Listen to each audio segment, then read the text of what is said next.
നമസ്കാരം. മീഡിയ കമ്പാനിയുടെ വളരെ പ്രധാനപ്പെട്ട ഒരു ഇൻഫർമേഷൻ. നമ്മളുടെ സംസ്ഥാനത്ത് കേന്ദ്ര സർക്കാരിൻ്റെ പാർപ്പിട പദ്ധതിയിലേക്കുള്ള അപേക്ഷകൾ നടന്നുകൊണ്ടിരിക്കുകയാണ്. അതോടൊപ്പം തന്നെ ഗ്രാമപ്രദേശങ്ങളിലുള്ളവർ അപേക്ഷ വെച്ചിട്ടുണ്ടാകും പ്രധാനമന്ത്രി ആവാസ് യോജനയുടെ ഗ്രാമീൺ സ്കീമിലേക്ക്. അതിൻ്റെ ലിസ്റ്റ് ഉൾപ്പെടെ ഇപ്പോൾ കേന്ദ്ര സർക്കാർ പ്രസിദ്ധീകരിച്ചിട്ടുണ്ട്. ബ്ലോക്ക് തലത്തിലെത്തിയ ലിസ്റ്റ് അതാത് പഞ്ചായത്തുകളിലേക്ക് കൈമാറുകയും ചെയ്തിട്ടുണ്ട്. വിവിധ പഞ്ചായത്തുകളിൽ ഇപ്പോൾ ഗ്രാമസഭകൾ വിളിച്ചു ചേർത്ത് ഈ ഒരു കരട് ലിസ്റ്റ് അംഗീകരിക്കുന്ന ഉൾപ്പെടെയുള്ള കാര്യങ്ങൾ നടന്നുകൊണ്ടിരിക്കുകയാണ്. എന്നാൽ ഇപ്പോൾ അപേക്ഷ സ്വീകരിക്കുന്ന പ്രധാനമന്ത്രി അർബൻ എന്ന് പറയുന്ന സ്കീം. അപ്പോൾ ഇതിനെപ്പറ്റിയുള്ള വിശദാംശങ്ങളാണ് വീഡിയോയിൽ പറയുന്നത്. കേന്ദ്ര സർക്കാരിൻ്റെ ജനപ്രിയ പദ്ധതിയാണ് പ്രധാനമന്ത്രി ആവാസ് യോജന എന്ന് പറയുന്ന പാർപ്പിട പദ്ധതി. ഇതിൽ ഗ്രാമപ്രദേശങ്ങളിലുള്ളവർക്ക്, അതായത് പഞ്ചായത്ത് തലങ്ങളിൽ ഗ്രാമീൺ എന്ന് പറയുന്ന സ്കീമും നഗരപ്രദേശങ്ങളിലും അതോടൊപ്പം തന്നെ നഗര വികസന അതോറിറ്റികളിലുമെല്ലാം നടപ്പിലാക്കുന്നത് പ്രധാനമന്ത്രി ആവാസ് യോജനയുടെ അർബൻ തുടങ്ങിയ സ്കീമാണ്. ഇപ്പോൾ നിലവിൽ ലിസ്റ്റ് വന്നിട്ടുള്ളത് കഴിഞ്ഞ വർഷം നമ്മൾ അപേക്ഷ വെച്ച PMAYയുടെ ഗ്രാമീൺ പദ്ധതിയുടെ ലിസ്റ്റാണ്. തിരഞ്ഞെടുക്കപ്പെടുന്ന ഗുണഭോക്താക്കൾക്ക് കേന്ദ്ര സർക്കാരിൻ്റെ ഭാഗത്തു നിന്ന് 72,000 രൂപയോളം എത്തുന്നു.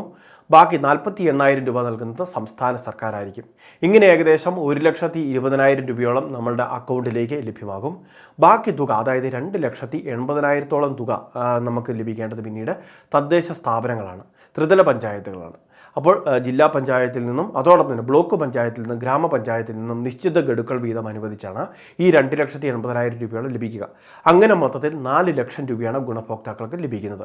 ഇനി അത് മാത്രമല്ല, ശൗചാലയം നിർമ്മിക്കുന്നതിന് വേണ്ടി പ്രത്യേക സ്കീം പ്രകാരം ഏകദേശം 15,000 രൂപയ്ക്ക് അടുത്ത്. ഇനി ഇതുകൂടാതെ VBG റാംജി സ്കീമിൽ ഉൾപ്പെടുത്തി തൊഴിൽ ദിനങ്ങൾ, അതായത് നമ്മളുടെ വീട്ടിൽ തന്നെ വീട് പണിയുമായി ബന്ധപ്പെട്ട് നമുക്ക് പ്രവർത്തിക്കുന്നതിന് വേണ്ടി സാധിക്കുന്നു.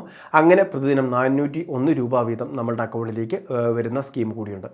അങ്ങനെ എല്ലാം കൂടി വരുമ്പോൾ ഏകദേശം ഒരു 5 ലക്ഷം രൂപയ്ക്ക് അടുത്ത് നമുക്ക് ഭവന പദ്ധതിക്ക് വേണ്ടി ലഭിക്കുകയും ചെയ്യും. ഇപ്പോൾ വന്നിരിക്കുന്ന ലിസ്റ്റ് സംസ്ഥാന സർക്കാർ അല്ലെങ്കിൽ പഞ്ചായത്ത് തലങ്ങളിൽ ഗ്രാമസഭകൾ വിളിച്ചു ചേർത്ത് അംഗീകരിച്ച് തുടർ നടപടികൾ സ്വീകരിക്കുകയും ചെയ്യും. ഇനി ഇതുകൂടാതെ തന്നെ ഇപ്പോൾ അപേക്ഷകൾ നടന്നുകൊണ്ടിരിക്കുന്ന പ്രധാനമന്ത്രി അർബൻ സ്കീം 2026 ജൂലൈ മാസം 30-ാം തീയതി വരെയൊക്കെയാണ് അപേക്ഷ വെക്കാൻ അവസരമുള്ളത്. നിലവിൽ നഗരസഭ, അതായത് മുനിസിപ്പാലിറ്റി കോർപ്പറേഷൻ തലങ്ങളിലുള്ളവർക്കാണ് രജിസ്റ്റർ ചെയ്യുന്നതിന് വേണ്ടി സാധിക്കുന്നത്.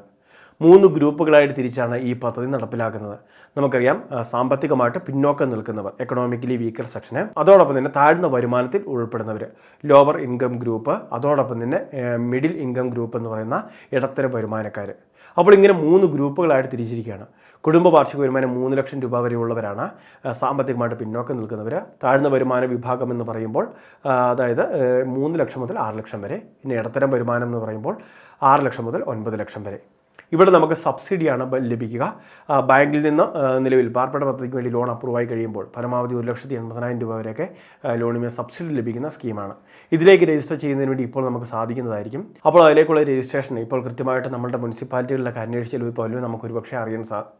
അപ്പോൾ ഈ രജിസ്ട്രേഷൻ ചെയ്യുന്നതിന് വേണ്ടി പ്രധാനമന്ത്രിയുടെ ആവാസ് പ്ലസ് എന്ന് പറയുന്ന ആപ്ലിക്കേഷനൊക്കെ നമുക്ക് പ്രയോജനപ്പെടുത്താൻ സാധിക്കും. കേന്ദ്ര സർക്കാരിൻ്റെ ഇത്തരം ജനപ്രിയ പദ്ധതികൾ സംസ്ഥാന സർക്കാർ വലിയ പ്രാധാന്യം നൽകാറില്ല. അതുകൊണ്ടൊക്കെ തന്നെയാണ് ഒരുപക്ഷെ ഈ കാര്യങ്ങൾ അറിയാതെ പോകുന്നത്. അപ്പോൾ തീർച്ചയായിട്ടും ഈ വിവരം നിങ്ങളുടെ സുഹൃത്തുക്കളിലേക്ക്, ഗ്രൂപ്പുകളിലേക്ക് ഷെയർ ചെയ്തെത്തിക്കുക. എത്രയും വേഗം താല്പര്യമുള്ളവരെ രജിസ്റ്റർ ചെയ്യുക. വളരെ പ്രധാനപ്പെട്ട ഒരു ഇൻഫർമേഷൻ. ഇതുപോലുള്ള അറിയിപ്പുകൾക്ക് ചാനൽ സബ്സ്ക്രൈബ് ചെയ്യുക, ഫോളോ ചെയ്യുക.